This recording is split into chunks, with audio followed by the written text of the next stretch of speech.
founded in 2005 with $500, one program, and a whole lot of faith, and one coffee pot.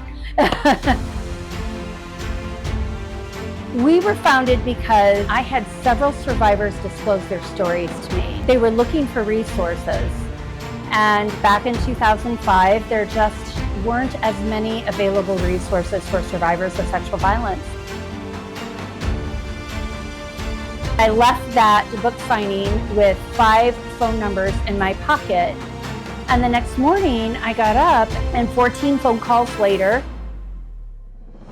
I had a man on the other line who was really trying to be helpful. He kept saying, this kind of abuse really needs more resources.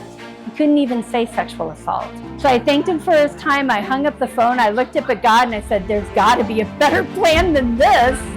3 months later, I partnered with a local domestic violence shelter, and I started working there, and a year later, we launched Fairhaven Rape Crisis Center.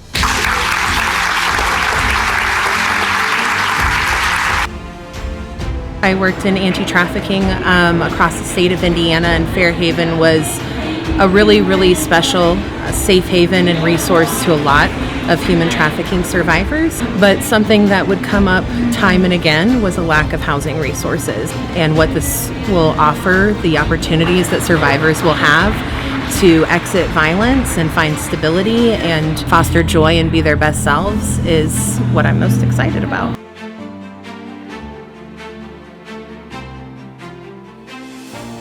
We want to be a safe port in the storm of sexual violence. And so Portside Suites means that we're going to come alongside a survivor. We want to come alongside them as they try to navigate how to regain the power in their life. And to my survivors in the room, I see you guys. You have changed my life for the better. I love you all. It has been a privilege to be invited to walk alongside you during your journey. And you have taught me more about recovery, resiliency, and empowerment than any textbook ever could.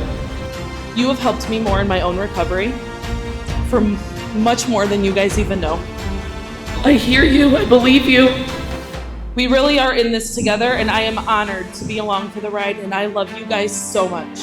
To our supporters in the room tonight, To our supporters in the room, I empower you all to take a look at the bravery of our survivors and survivor leaders through the Mask Project. thank you so much for being here, because we could not do the work that we do without the help of our community.